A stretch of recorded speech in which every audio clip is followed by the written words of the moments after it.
Hi everyone, welcome back to my channel. Today's video is going to be on a missing persons case, a missing child's case. It's going to be a little different, but I'm going to start with my disclaimer. As always, I do not mean any ill will toward anyone involved in this video, any family members, any friends, anything. The purpose of this video is simply to bring awareness to the missing child so that hopefully the information that gets out there, someone will know something and then eventually come forward. I simply just gather all of the online articles and put them in one video and bring it to you so you don't have to go around searching all the articles. I am in no way affiliated with anyone involved in this video, any family members, any friends, anything. Also, I do not reach out to the families beforehand because I don't want to bring back any, any emotions of any kind. Do not reach out to any of the family members or people mentioned in this video. And please be mindful that family members can see this video as well and may read comments, so please be kind in your comments. Of course, if you have any information, please contact the investigating police department that will be mentioned down below in the description box. Okay, no, typically, like I said, this one is a little different. Typically, I do a case with one missing child. So I started looking up one missing child that typically doesn't get a lot of exposure online, in the media, anywhere. But when I came across this one in particular, it was potentially connected to another case. So I started looking into that case and then in another possible case. And then it just kind of snowballed into this video. Then I also came across an article that said that it had been covered on Unsolved Mysteries Volume 2. Now, I did not watch the video as I was gathering my facts. I basically wrote my stories and then I watched the video and maybe came back and added a little bit of personal details that I didn't find online. So it wasn't much of a change. There was also quite a bit actually in the articles that Unsolved Mysteries didn't cover. So today's video, I'm going to start off with Christopher Milton Dansby. He went missing when he was 2 years old. He went missing May the 18th, 1989. Again, he was just 2 years old. He went missing from the Manhattan, New York, the Harlem area in New York. His date of birth is March the 30th, 1987. So today he would be 33? Yes, he would be 33 years old. Now, Christopher, his life, again, was short. He was 2 years old, but he did have an older brother. He was 3, and his mother said that he was very cuddly. He was all about his mother. Basically, he just wanted his mother. He was always so excited to see her. Christopher was last seen with his family at the Martin Luther King Jr. Tower Playground in New York City at the 113th Street and Lenox Avenue in Harlem in the New York borough of Manhattan. So I'm not from New York, so if you are from New York, hopefully that all makes sense. So Christopher, his mother, and his family, there were several of them around, at least I think I heard on Unsolved Mysteries, it was about 5. I don't know if it was 5 children or 5 adults or 5 altogether, but there were several of them that walked over to the park from their apartments that were in the towers that were, I guess, across the park, across the street from the park, or a few blocks from the park. So they walked over to the park and then they were there for a little bit, and as they always do, they would go to the store to get the kids some food for when they left the park, or maybe they were going to have a picnic at the park. So the mother was like, I'm going to go to the store and I'm going to get some food for all the kids. So she left. She said, I'll be back in a little while. She hugged and kissed him and told him she loved him. She came back about a half hour later and was wondering where her son was. Now, she did leave her child with the other relatives in her family. And I do believe this is the case where one of the adults thought the other adult was watching him, but in retrospect, they were all not watching him. Christopher was missing at this point. It's not known how soon after she left that he went missing. Now, in the articles, it stated that the family members said that they last saw Christopher playing with a red ball that was not his. And whenever they went to look for Christopher, the red ball also was not found. The family began searching frantically, obviously, for the little boy, for Christopher. They couldn't find him anywhere. They did call the police. The police did a perimeter search.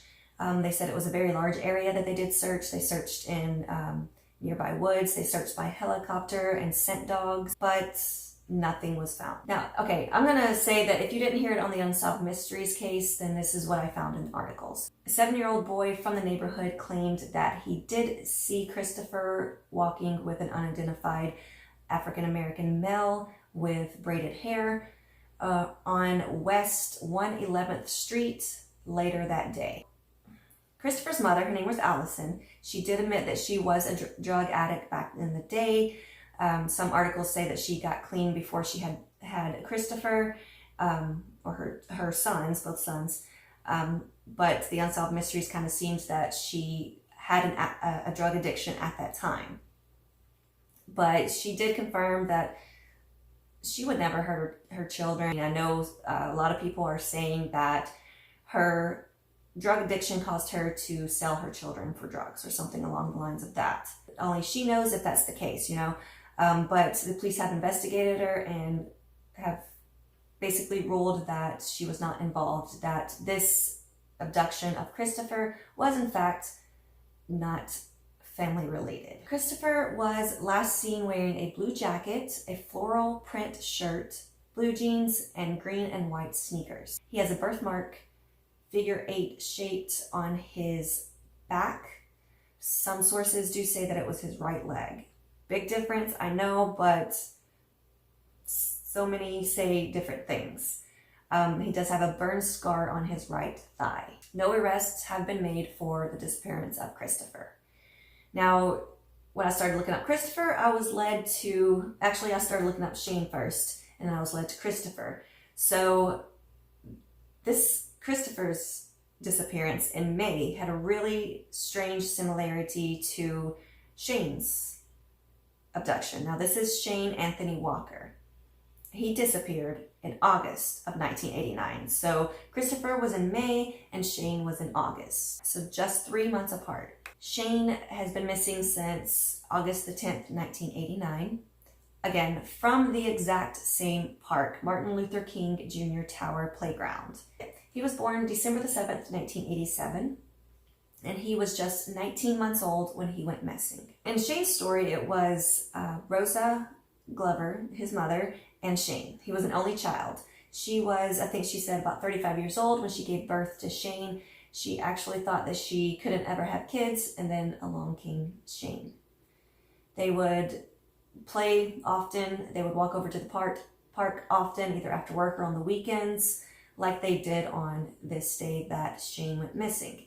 It was said that he loved to go down the slides. They would go down the slides, play together. She had not heard of the missing child from May, Christopher. She hadn't heard of Christopher's disappearance. She said otherwise she would not have went. Eventually, 2 kids decided to come up and ask if they could play with Shane. Now, it was said that they were older, around, I think, 10 and 8, or maybe 10 and 6, somewhere around there, and they wanted to play with him. She was originally like, no, that's okay, you know, go on, he's too young for you. But they insisted. So she eventually said, fine, that's okay, I'll let you push him on the swings.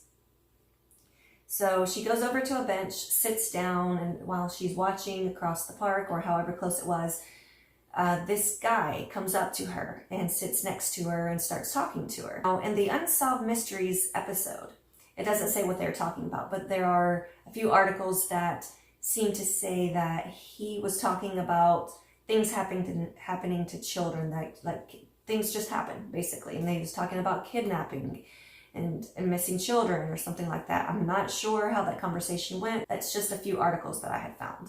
Now, it was when he started pointing to a scar that was on his body, I'm not sure where. She looked at it and then looked back up, and lo and behold, Shane is gone. Miss Glover, the mother, ran around the park, ran around the area, completely frantically searching for Shane.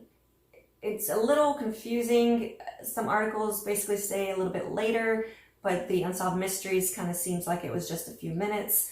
But either way, she did at some point see the 2 kids that were playing with Shane come back in through a hole in the fence. And she was asking them where Shane was. And they were saying, we left him in the park. I don't know where he is. Kind of odd to me, but that's what they said. The police also did do a perimeter search, scent dog, helicopter and all that with Shane's disappearance as well. They also brought the kids in for questioning. They did question them heavily. They brought their parents in for questioning, and they also brought the guy that was speaking to Shane's mother on the bench in for questioning, and it was determined that they had no involvement. I don't know, I don't feel right about that, and I'll tell you why a little bit later. Shane was last seen wearing a blue and white shirt, light blue pants, and white LA Gear sneakers. His hair was braided and pulled back into a ponytail at the time of his disappearance, so it was a little bit longer. He also had a small scar under his chin and a birthmark on the back of his right shoulder. Now, it hasn't been fully confirmed that these disappearances are related, but there are things that are kind of relating this. So first, both boys were African American toddlers. They lived in the same apartment building. Both disappeared on a Thursday, approximately the same time. I think Shane went missing at 5 p.m. or around 5 p.m. and Christopher went missing around 7 p.m. There were mentions that was not in the Unsolved Mystery episode, but it was in articles that family members did say that Christopher was also playing with the same two children with a red ball. I don't know the fidelity of that. I don't know if that can be confirmed or not, but that's why I think this is very iffy, because if they're the same two children in Christopher's case and the same two children in Shane's case, they have something obviously to do with it. They did look into all the family members for both boys, and again, it was ruled for both that they were not taken by family. It was a non-family related abduction. Now we come up on a possible third case that the Unsolved Mysteries did not mention. This one's a little different. It's not completely similar to them, but it was around the same time frame. So this is Andre Terrence Bryant. What's a little bit different is, one, this was in March 1989. So he went missing March the 29th, 1989. So you have Christopher in May, Shane in August. But before that, you had Andre in March. He went missing from Brooklyn, New York. His birthday was February the 17th, 1989. So he was just 1 month old when he went missing. This one, like I said, it's quite a bit different, but they could still be tied in and kind of perfected their work. Now, his mother, Monique Rivera, was, long story short, lured outside of her home by two women who had recently taken her shopping. So let's go into the story. The day before Andre's disappearance, his mother went on a walk with the other sons and Andre. She came along a 1988 or 1989 Burgundy Pontiac Grand Am Sports Edition that had a possible Maryland license plate and also had tinted windows. There were two African American females that were in the vehicle. One of the women was approximately 30 years old in 1989, and the other woman was approximately 22 years old with red hair. Both were approximately 5'7" and about 130 pounds. So she's walking along the road, they pull up beside her, they strike up a conversation. The conversation kind of went about the children, what was going on with them, how they were doing, how, oh, they're so cute type thing. And then they basically talk her into going shopping with them. She was like, okay, sure, yeah. And they ended up buying her clothes and then took her home. So she gets home, she's telling her boyfriend's sister, her name is Patricia Bryant, that these two women that she went shopping with, they did steal a credit card or their fraudulent credit cards, and that's what they had used to make all the purchases with the clothing, and that they were going to go again, and she planned to go with them. So Patricia agreed to babysit or watch the children while Monique went out shopping again with these two women. So the next day, Patricia comes over to watch the children to Monique's apartment, but the two women didn't come to pick Monique up. So they ended up calling her and telling from a payphone outside of the apartment and asking her to come out, and they would go from there. They also wanted her to bring along Andre, the 1 month old, go ahead and bring him along and we'll go shopping. She took Andre and left the other children back with Patricia. On March the 30th, 1989, Monica Rivera's body was found in the woods near City Island Road in Bronx Borough of the New York City. She had been struck on the head and strangled, and no sign of Andre. So that's why that one is a little different, but like I said, they still could potentially be related. I think the one that I got that from was, I do believe, Charlie Project. They are kind of saying, hey, this could be related. Don't put it out of sight. Don't put it out of mind when we're looking at these other two. Are the cases linked? So let's look at a few things here. All the children went missing in similar circumstances in the same year. All three were African American. Both Walker and Dansby, that was Shane and Christopher, went missing from the same park on the same day. Well, not the same day, but the same day of the week, just 3 months apart. Those two boys lived in the same apartment building, and they were possibly seen with the same two children before their disappearance. Now, I did get some confirmation on those two children.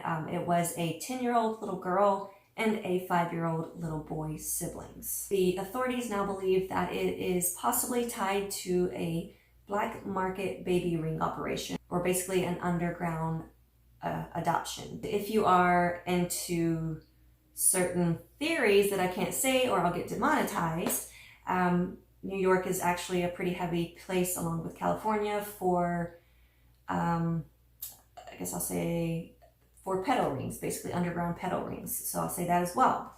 I'm not saying that's the case, I'm just saying that is a possibility. In the Unsolved Mysteries and the articles, they're saying that it's not certain that they're related, but here it did say, and I'll put it here, Manhattan Deputy Chief Ronald Finrich did tell New York Times that we have linked the children's abductions, but not to the same person. So I don't quite know what that means. So they know a little bit more information, I guess, that they haven't released yet. Now that is on Dansby and Walker, so Shane and Christopher, not necessarily Andre. I don't know if they are connecting that one yet or not. It's just a possibility. Now when they say that they have linked them but not to the same person, they are looking for two African-American men, similar only in their dreadlock hairstyles, that are being sought for questioning. The reason why they say it could be potentially black market adoption is when someone wants a baby that can't have it, or they're not qualified to have their children, they'll do what they can to get one. They'll hire someone or they'll take one themselves. And it's kind of good money, unfortunately. It's sick, but it pays really well for the people that take other people's children. It pays well. Same with the pedos. If some people hire people to get them into a pedo ring, or some sick individuals that are themselves, in fact, pedos, just simply take them. So this basically concludes all the information that I have gathered from the news articles and a little bit from the Unsolved Mysteries, because they were close to the same. There were a few things left out of the Unsolved Mysteries that was the articles. They, in my opinion, I do believe that Shane and Christopher are in fact related on the abductions. Now, I don't know about Andre. I mean, I guess I could see that maybe they, like I said, perfected their abduction process. Basically, let's use this park. They're not that far apart from each other, so it could potentially be. I'm not certain. So let me know what you guys think down below. Do you think that these two cases are in fact related, or at least these three cases are related? And of course, my main objective here is, if you know anything. Now, I think these children would be about 32, 33. Please contact the police, again, listed in the description box below. It is the New York Police Department and the New York Housing Police Department. I don't know the difference there. There's their numbers in the description box. So that's all I've got for you guys. And I hope you enjoyed the video. I hope someone out there knows something that comes forward. And let's bring these babies home. I'll see you guys next time. Love ya.